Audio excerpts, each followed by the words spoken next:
Welcome back, Pokemon Trainers. Professor Chaz here, the lab coat's on back order, and all things considered, I want to be out there playing Pokemon Go right now. Sadly, it's not out in Canada yet, but I am hoping to get some recordings of some adventures as I do that. But anyway, here we are in episode number, I think, 10 of Pokémon Stadium. We have completed everything we can in the stadium itself for the time being. We do, as we'll take a quick look, have to go back at some point and complete the Poke Cup, getting the Master Ball trophy, but that will be for another day. Today we're going to go check out another area of Pokemon Stadium, Gym Leader Castle. The Gym Leaders await your arrival. I like how Gym Leader is all capital in the lowercase s, but anyway, whoever reaches the top is the ultimate trainer. So when you go into here, you're going to fight your way through every one of the... Let's check what the rules say. I think we looked at this already before. Open to all Pokemon, enter with 6, choose 3 of the 6. No level restrictions. The opponent's Pokemon levels. So the gym leaders and their underlings will use level 50 Pokemon. However, if you use any Pokemon over level 50, their Pokemon will be of the same level as your highest level Pokemon. No 2 Pokemon asleep or frozen, and no self-destruct move with the last Pokemon. So, as you'll see, we're going to choose Brock. Now, of course, we had to go through every gym leader in order to unlock the other ones. When you go into here, though, you're not fighting just Brock. There are 3 Pokemon trainers to get through before you take the gym leader themselves on in battle. So I'm only going to show off the gym leaders because who kind of cares about the underlings, you know? We're just going to try and skip through them as we can, as Bug Boy is the first. But let's take a look at the team that I've assembled. Now, I've gotten... So here's what I decided to do. You can see right here, I wanted to go Classic, and I got my main team from Pokémon Blue all prepared at level 52. We're ready to take on the gym leaders, as we did in our initial playthrough of Pokémon Blue. So Shelbert is the lead Pokemon at level 52. They're all 52, I already said that. With Surf, Ice Beam, Bite, and Withdraw for the moveset. Next we have good old Pikachu with Thunderbolt, Body Slam, Thunder Wave, and Flash. Here we have Squeak the Eradicate with Hyper Fang, Quick Attack, Super Fang, and Tail Whip. Chirp the Pidgeot with Fly, Razor Wind, Sand Attack, and Whirlwind. Critter the Butterfree with Psybeam, Mega Drain, Stun Spore, and Sleep Powder. And last but not least, Rocky the Sandslash, Dig, Rock Slide, Cut, and Sand Attack. That is the team. We're going to jump into the battles right now, and I'll catch you back momentarily as we take on Brock. Alright, and we are getting ready to take on Brock, the Pewter City Gym Leader. As we see, he has a pretty decent team. Mostly rock types, of course. We have a Cubone and Vulpix as well. Here's the downside to what's happening at this very moment. I did not apparently record my audio commentary as I played through this. So you're not going to hear my live reactions, but I'll try to recap and recreate what I said before. So I'm here deciding who to choose. I'm of course going to leave with Shelbert, the starter Squirtle. I think starting with Shelbert versus Brock is kind of the way I have to go. So he's going to be my first choice, and I'm deciding to bring Critter as well, because he does have Mega Drain. It's going to be good against almost everything. Rocky has Dig Attack as well, so he's going to be my third choice. Dig will be good against everything except that Cubone. So that's the choice. Shelbert, Critter, and Rocky. So I didn't mention this yet, but what I'm planning to do is record 4 battles, or 4 gym leaders, for this particular video, and I'll save the other 4 for tomorrow's video. Try to break things up a little bit. Of course, once we get through all the gym leaders, there is the Elite 4 that we have to get through, and all the good stuff that happens from there. But let's get this battle underway. Shelbert leads on my side, as we see Brock sends in Onyx, and that's what I was hoping for. Have a nice showdown of Shelbert, the ace, versus Onyx, the other ace. Let's go ahead and fire off that Surf Attack. Most definitely going to be a one-hit KO against Onyx, unless it does bind us. But come on, we can dodge this, right? Of course we can. This is Gym Leader Castle, and I'm fighting a computer player. So they do get the bind on us. There's no reason not to switch out, of course. Fortunately, bind does not work the way it does in Gen 2 back here in Gen 1 Stadium. I can switch out freely. Problem is, while being binded, I can't attack. So that's why I'm switching. So I decided I'm going to go into Rocky right here. I think he might be fast enough to outspeed the Onyx, and I'm going to go for the Sand Attack to try to lower the accuracy of that bind. And then it clues into me, you know what, Rocky's not faster than Onyx, what am I thinking? So they go for the bind attack again, hoping for the miss. Not getting it. Rocky is binded. So at this point, I'm thinking, you know what? I want to go into Critter. He's our fastest Pokemon. And once he comes in, he's probably faster than Onyx, maybe? I'm going to go for the Mega Drain and just simply one-hit KO Onyx. So that is the plan I'm going with. Critter comes flying in.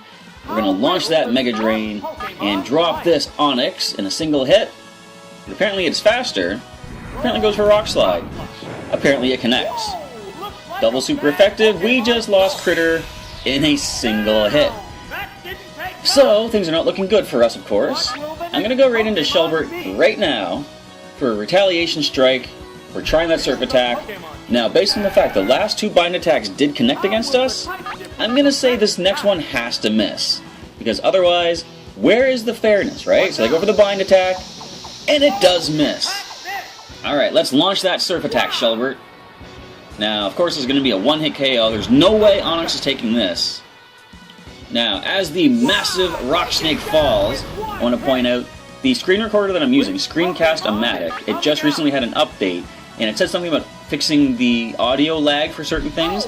From what I've seen thus far, I've recorded the TCG match today, and now recording this, I see that the audio seems to be in sync perfectly now. So hopefully we're not going to have any more audio desyncing issues.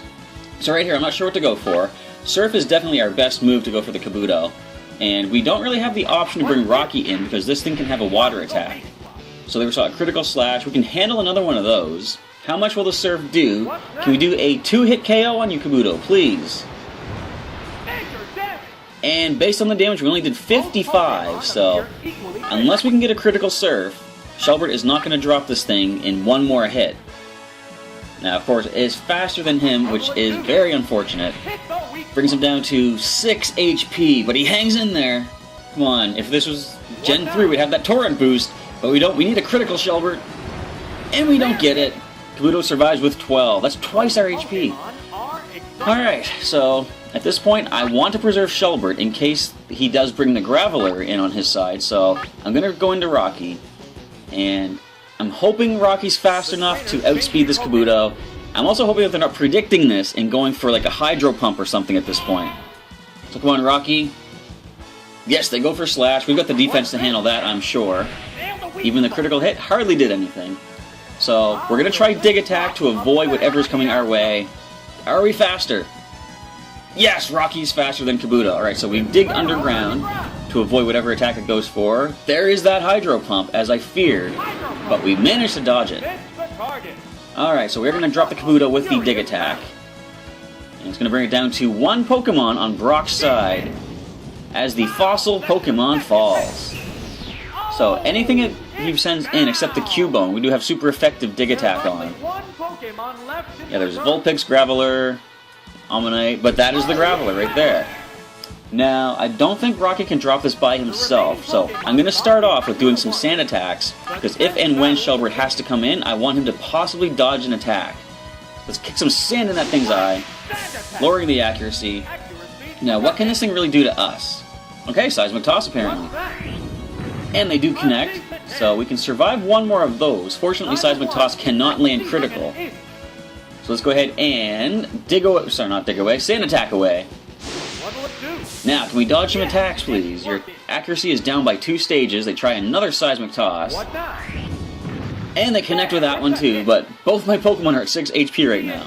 So, I want to get some damage off before Rocky falls. We're going to go for the Dig Attack now. Try to get some super effective ground-type damage on this Boulder Pokemon Graveler. So it seems the only thing they have to work with is Seismic Toss. But that's alright.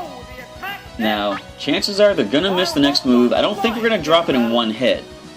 In fact, we're going to do about half damage or so. But I was quite happy to see we did almost a one-hit KO on this thing. Now, do we dodge the Seismic Toss? No, unfortunately we do not. So Rocky falls to the Graveler, leaving just Shelbert, and right now I'm concerned. Is he fast enough to outspeed Graveler? But if not, is he evasive enough to dodge a hit from this 2 accuracy lowered Pokemon? It's all coming down to this. Shelbert, the fight started with Shelbert, it's going to end with Shelbert. Does he land the attack? Yes, he is faster than Graveler. There's no way it's taking the Surf attack. I do believe we've just earned ourselves the Boulder Badge. And there we have it. So that was a lot closer than it really needed to be. But we still pulled through. The stage is clear. So good game, Brock. You had us going for a little while there. So trainer 1 of the 4 for this video, complete. Alrighty. As you saw, the other trainers didn't really pose much of a threat. The only thing you missed out on was some pretty cool battle music. But we have received the key from Brock and opened Misty's Tower. So we are going to enter into Cerulean Gym. You see there's a Fisher, a junior female swimmer, and of course Misty herself. Let's skip right to the gym leader battle itself as we get started. So here we are with Gym Leader Misty of Cerulean Gym, and I will just let you know this is also post-commentary, much like the Brock battle, but for a different reason. The reason is I was recording live commentary as I took on Misty the first 3 or 4 times, and I got destroyed so many times, so I decided, you know, I don't want to waste possibly decent commentary going through many losses, and my commentary was starting to get pretty stale and pretty frustrated by the end of it. I thought, I'm just going to record battles, and if and when I do manage to defeat Cerulean Gym, I'm going to come back and do a post-commentary, which I'm doing here. So, in all the battles that we lost, it turned out Starmie is unstoppable, and fortunately this time she decides to lead with Psyduck as it's going for the stab, totally not stab, Fury Swipes, which we do dodge, and I'm leading with Chirp because our only chance is to try and blind things with Sand Attack, lower the accuracy. He has pretty decent special, so he might be able to survive some attacks from Starmie. I need to lower that thing's accuracy. And as we see, the Psyduck just continues to try that Fury Swipes attack. Fortunately, pulling through, or our Sand Attack is pulling through, and they are missing. So, something I've learned from playing Stadium is you kind of do need to bring a specific set of Pokemon. If you don't bring a Gengar, an Alakazam, a Dragonite, things like that, you really are limited in how far the game is going to let you progress. As I've been saying along the way, there is stuff like random chance of critical hits and accuracy and such, and based on my experience, the game quite obviously alters the scales in their favor, by which I mean they're going to get more critical hits than you are, they're going to land more hits than you are. It wouldn't be as bad if the game wasn't as obvious as it is in what it does. For what I mean is, for example, I don't know if we'll see it in this battle or not, but you'll have instances where you do, say, 40% to a Pokemon with a hit, another 40% next turn, so they have 20 left. Then you'll get a critical hit. You don't even need a critical at that point, but they give it to you. However, on the other hand, when the computer needs to get a critical hit to one-shot you, when you would otherwise survive a hit, they will get that critical hit. The game simply just alters the numbers. I'm certain of it. There's no way. No way random chance would dictate as often as it gets criticals and you miss your attacks and such. But anyway, let's focus on this here. We're going for the fly attacks on the Psyduck. In fact, if I recall, we're about to see a critical hit from our fly attack. We saw how much we did to the Psyduck with the first 2. Let's wait and see if this one does land critical. Come on, Chirp, put everything you have into this, buddy. Alright, I was proven wrong in that case, but that is the rare instance. So we do take down the first Pokemon on Misty's side, and her next Pokemon, now I do like the fact that she used Psyduck, because that is one of her Pokemon from the anime, as is the Starmie. This, as I said, is our biggest threat. Through multiple battles, I've discovered that the moveset is Bubble Beam, Thunder, Thunder Wave, and I think it also has Swift. So there is the Thunder Wave. This was the first time we actually saw it use Thunder Wave. So here I'm expecting we're going to be fully paralyzed, but we managed to break through, land the Sand Attack, and drop the accuracy of the Starmie. Now, we need to do that at least one more time in order to have any chance against Misty in Cerulean Gym. They go for the Thunder attack. Now we have decent special, doesn't matter, we dodge it, and we break through, land a second Sand Attack, dropping accuracy to -2 on the Starmie. So we're in a much better spot at this point than we have ever been before, as far as taking on Cerulean Gym. I'm just going to have to start going for the fly attacks, I think, at this point. Now, fortunately, this isn't like Generation 2, in which Thunder will always hit if you're in the air. So we do have the option of being fully paralyzed. I can't really get upset about that because there is a 25% chance, and we did just break through twice, so I guess that's okay. But here comes the Thunder, and it misses. Alright, so we do manage to get the fly attack activated. We are up high in the air. You can't even touch us with anything, Starmie. Although, as I did just mention, it does have Swift. And in this generation, Swift will hit a flying or digging Pokemon. With minimal damage, we can handle that. But there you see, fully paralyzed in the air. So, that is... it's bad luck in a way, but it's also the computer just doing whatever it can to try and mess you up. You know, like I say, if you don't bring the right stuff in, you really are limited in what you can do in this game. So we're trying that fly attack one more time. We're not going to do a lot of damage, of course, as the Starmie switches out. Therefore, those Sand Attacks I hit it with are completely erased. So we are not in a good spot anymore, as we get fully paralyzed a second time. Now, this battle is telling me the computer is allowing me to use status moves, such as the Sand Attack, but if I try to hit them with something, it is not going to work. So we managed to avoid that Blizzard, which kind of surprised me. as we fire off a sand attack, lowering the accuracy of the Seal one stage. But the problem is, we really can't do much to that Starmie when it comes back in. So they go for the Blizzard. Now they have less accuracy this time. This should miss. And it does, alright. I know it hits at one point though. So we go ahead and fire. Okay, this is it. We're dropping the accuracy by 2 stages now. I believe they go for Blizzard once more. And as you'll see, I'm pretty sure this one brings us down. My only question is, was it a critical? I can't remember. Let's find out. Nope, but it is enough. It isn't enough. So, we are paralyzed though, however. I am not fully, what would you call it? Not recollecting exactly what happened in this match, but I kind of don't even need to because I know how it ends up. But they go for the Surf attack on our paralyzed Pidgeot, which does drop him down. So the other Pokemon I chose, I believe, were my Butterfree and Pikachu. Pikachu is my best choice at this point. In previous battles against Misty, I did learn that our Butterfree has enough special to survive a Thunder from Starmie. So I don't want him weakened before he can go head to head with that Starmie. We're going to go ahead and Thunderbolt, hoping for a critical hit, or at least paralyze. We get neither of them. The Seal survives. The Seal now goes for Surf. It is -2 accuracy. It is slower than Pikachu. It connects with a critical hit, and Pikachu falls to the Seal. So, I would like to possibly do the math on that and see what exactly is the percentage of that happening, because chances are it is a very low percentage, and the thing about Pokemon Stadium is low percentages in the computer's favor will more often than not pull through for them. So we're going to go ahead and start Mega Draining. Let's do about half. It did exactly half of what it had left. As the Seal goes for rest. Goes to sleep, heals back all of its HP. So now, we're going to start playing for the confusion. I'm going to start firing off some Psybeams to try to confuse this thing before it wakes back up. We're going to have a couple turns of sleep, fortunately. So we land with a measly 26 HP, and no confusion. Of course, the Seal stays asleep. Next turn it's going to wake up. After it does, I can go ahead and start going for some status moves, perhaps. Let's try for a confusion once more. Come on, Critter. Nope. We did a little bit more damage that time, though. But, sadly, or did we? We would have done less. But anyway, it does wake up. Now, I believe we try for one of the status conditions. Right there. Yeah, we're going to try that Sleep Powder. 75% accurate. Come on, you can pull through, buddy. Obviously not. This is a computer I'm playing against. And they go for the Blizzard. -2 accuracy. Super effective. Neither one is conceding an inch.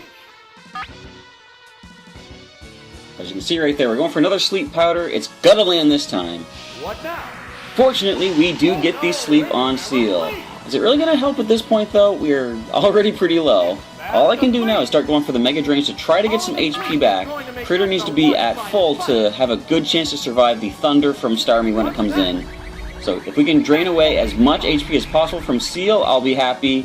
But based on its remaining HP and the amount that I have lost, I'm not going to get back to full. So the match is pretty much gone at this point, unfortunately. We're going to do our best anyway, though. Mega Drain away again. I think one more would knock out the Seal. I'm not sure at this point. It does wake up from the Sleep Powder on this turn, however. It did give us some good turns of sleep at least. I suppose that's something the computer is offering in our favor. At this point, Misty retreats the Seal and goes back into her Starmie. Now, as I said, it is now at natural accuracy, so we are not going to have any chance of dodging the Thunder, thanks to sand attacks. We get a little more HP back from that. Our only chance is to go ahead and put this thing to sleep, or paralyze, or whatever I go for. I can't remember. It doesn't even matter, because the Thunder fires off, and we lose Butterfree. So, at this point, I gave up. I can't go through Stadium anymore. It is way too much skewed in the computer's favor. I apologize that I can't complete this game, but like what I could do, as I said, I could go out and catch other Pokemon like Gengar, Alakazam, Dragonite, bring those kind of things in, but I'm not going to do that because that defeats the purpose of why I started this series, showing how far I can go with my Pokemon Blue team and seeing what I can accomplish in this game. The only regret I have about giving up at this point is I'm not going to show off all of Gym Leader Castle. You do get to encounter some other Pokemon or other trainers at the end of it, and there is a secret, sort of a boss that you unlock by completing all the Stadium challenges and Gym Leader Castle. I am not going to be able to do that. I do apologize for that. You're welcome to go on YouTube, go elsewhere on YouTube and look up other Pokemon Stadium playthroughs. They will show it off a lot better. They are not.